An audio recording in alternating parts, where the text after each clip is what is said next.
I'm going to play a clip for you from May the 26th, 2018. So have a listen to this clip because I'm going to link this into something that we're going to discuss here. So listen to this.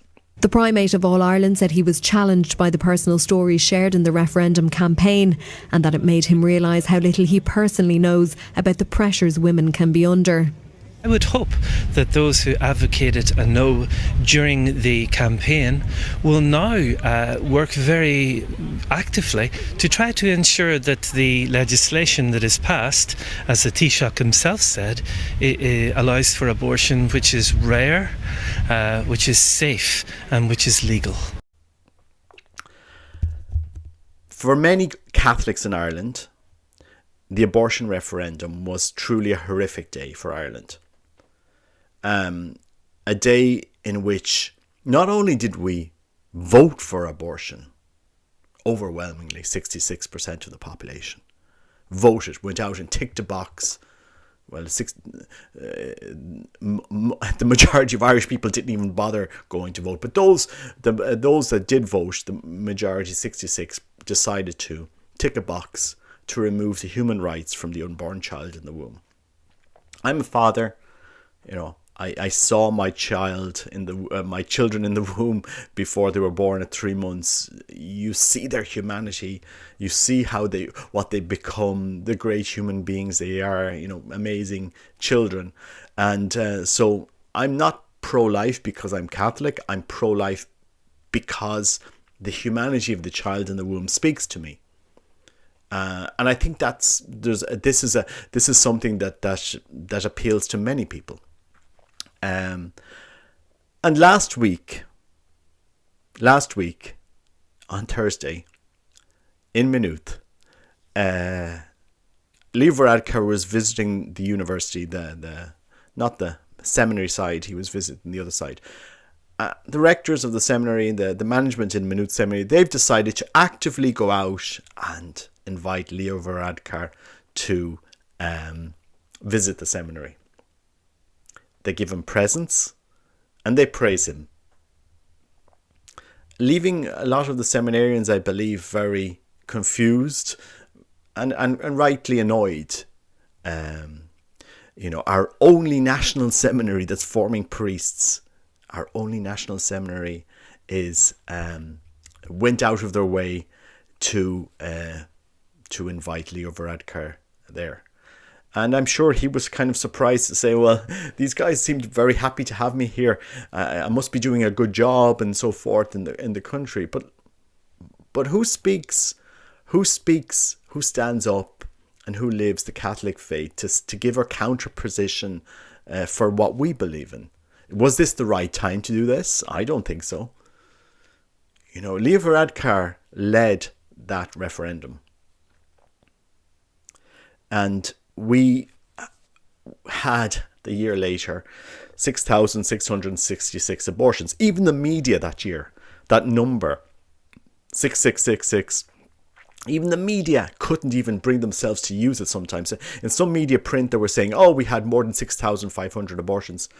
Like, nobody was calling out, well, we've gone from 2,000 abortions, what we had before the 8th was repealed, to 6,666 abortions. This is 3 times more. The Archbishop there in that piece of video, he was saying, well, all of you who voted no, let's ensure that you get legislation that makes sure that abortion is rare, safe and legal. Is it rare? We need, as Catholics, to stand up for our principles. To say, okay, there's certain things here that we do not support. And I honestly think that the Maynooth leadership are so naive, I don't know if they're stupid or naive, really, to think to think for a second, okay, they've won the battle on abortion. Now they're going to introduce euthanasia. Something that priests will have to deal with. Are you going to give the last rites to somebody who's going to sitting in their home and who's going to be injected or take a medication to end their life? How are you going to confront these human rights issues of our generation? Because, Leo Varadkar and his government are actively progressing to introduce euthanasia. And you bring him along and you praise him and you think he's a good guy and you give him gifts and you fawn over him, while the greatest human rights abuses are happening in our country of all time. Abortion is an incredibly difficult, traumatic event for women. And it's not this celebratory, great freedom that it's going to give. I've met many women. I remember on the Camino, I met a woman from New York. She was in her 60s, and we'd actually worked on projects together, unbeknownst to each other. And she just mentioned, "Oh, I'm 60. I'm not married. I had an abortion. I regret it. I'm trying to rediscover my true meaning in life, and all this. This trauma follows women all their lives. They think about abortion. They think about that child that would have been. They mightn't say it, but they think about it. The media will always drag out that one woman says, well, I had an abortion, I'm happy with it, and it was liberating, and I went on to do all these amazing things in my life. Yeah, they'll always drag out their poster child for this. But the reality is, it's the destruction of a human life. A human life, that child that will never exist again. And we have to stand up as Catholics for humanity, for human rights. And these are principles that are not just Catholic. These are human rights that should be protected everywhere, no matter what faith we have. I'm just very sad. I'm very, I'm annoyed that our Catholic leadership in Ireland today are so blinded, are so I don't know what I can say here. They just do not see what's going on. We had a deficit in leadership in 2018, a hierarchy that definitely didn't want to get involved in that campaign, an archbishop who went into knock the day after and says, oh, well, I didn't know much about women and I don't know this, and I hope now you legislate, we get a law that ensures that abortion is rare, safe and legal. Like, you're basically handing over, dancing to the other camp, the mantra of the other camp, rare, safe and legal. That's what they always started with, rare, safe and legal. Oh, abortion's going to be rare. What's rare? What's rare? Are we going to have 10 abortions a year? That's rare. 6,600 abortions a year is not rare. It's not a rare occurrence. Think about it, guys. If you, as a priest, as a bishop, don't stand up and don't defend the truth, then who will? And you have to be a bit more a bit more intelligent to understand, okay, this Leo Varadkar isn't going to help the faith in Ireland, doesn't care about the faith in Ireland, doesn't care about our principles, our morals, and so forth. All they'll do is tramp out, oh, the church has been covering up this, is doing that. They'll always tramp out the dirt and the muck to throw back at us. That's what they will always do. That's what they will try to shut us up. Sorry, are you raising your voice about human rights? Oh no, excuse me. Did you not remember this? Did you not remember that? And tune babies and all of this. And you've no voice anymore. So please shut up and be nice little boys now. And when Leo Varadkar comes along to Maynooth, be nice to him, give him gifts, and say what a great job he's doing. Because what do you stand for anymore, you Catholic priests and seminarians in Maynooth? What actually are you standing for? What is your mission? What will you teach?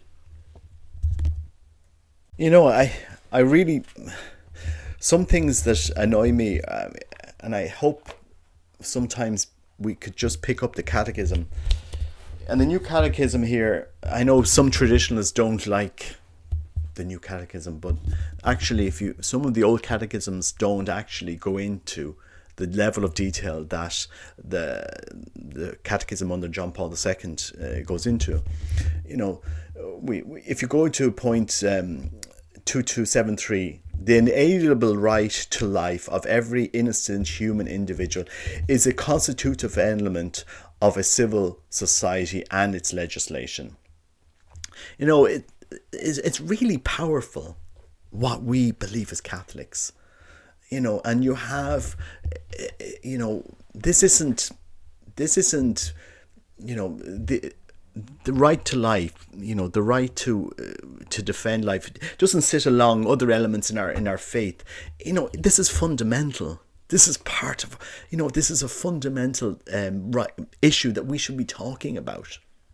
We should be driving the conversation about this, you know, because they also go on to talk about euthanasia, you know, extensively in the catechism. And, you know, we're in the middle of this battle. We're in the middle of, since 2008 to 2021, the space of 4 years, we've gone from abortion to euthanasia.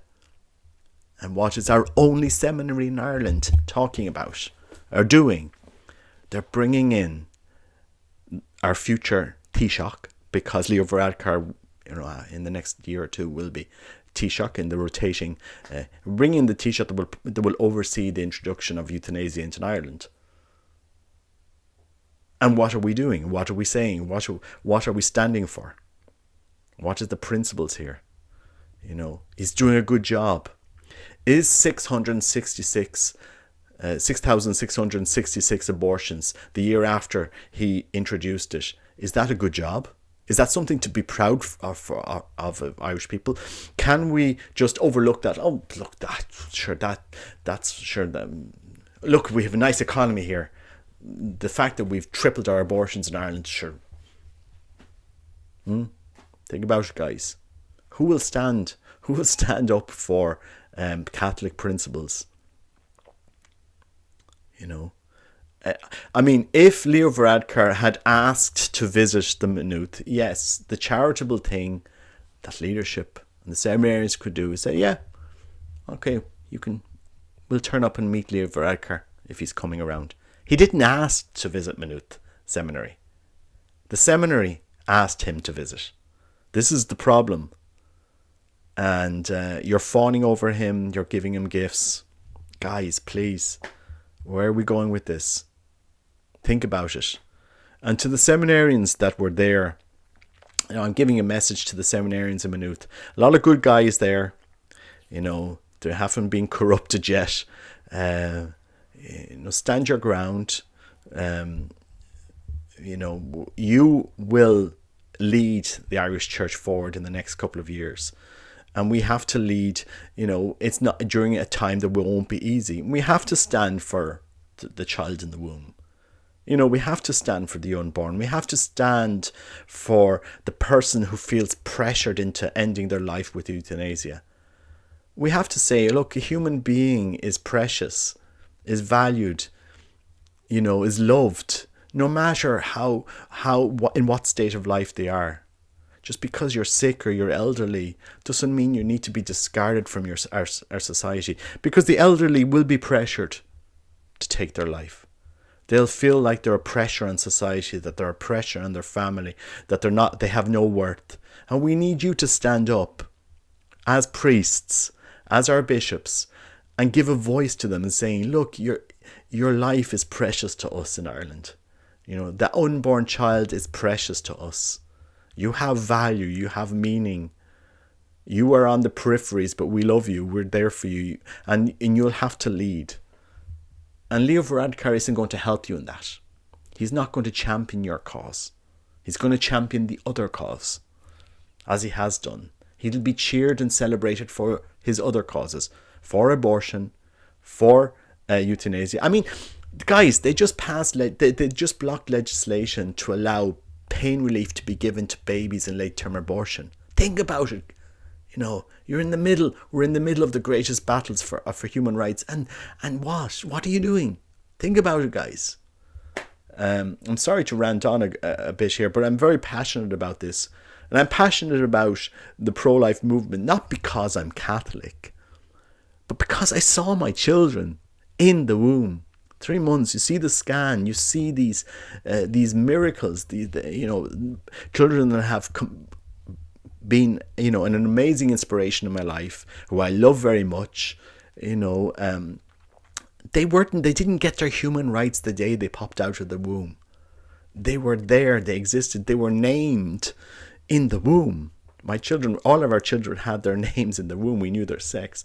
We loved them. They were our children in the womb as much as they're our children out of the womb. So, and we have a beautiful Catholic faith that backs up this in teaching. We believe in the dignity and the human rights of the child in the womb. And we need now a church that lives. We need a church that speaks speaks with charity for the catechism, for our human rights. Do you really want to invite the figurehead who is cheerleading? And he stood there in Dublin Castle when they were all cheering and waving and celebrating abortion, and he thought, oh, this is a great thing for Ireland. We're modern, we're progressive, and he stood for that.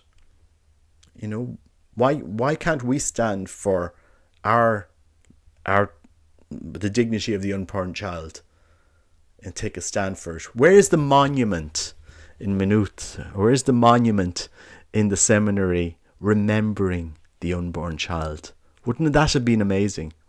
When politicians come, well, here we have a monument to remember the unborn child, where we make reparation for the murder of these unborn children. Wouldn't that have been interesting? I bet he wouldn't come then.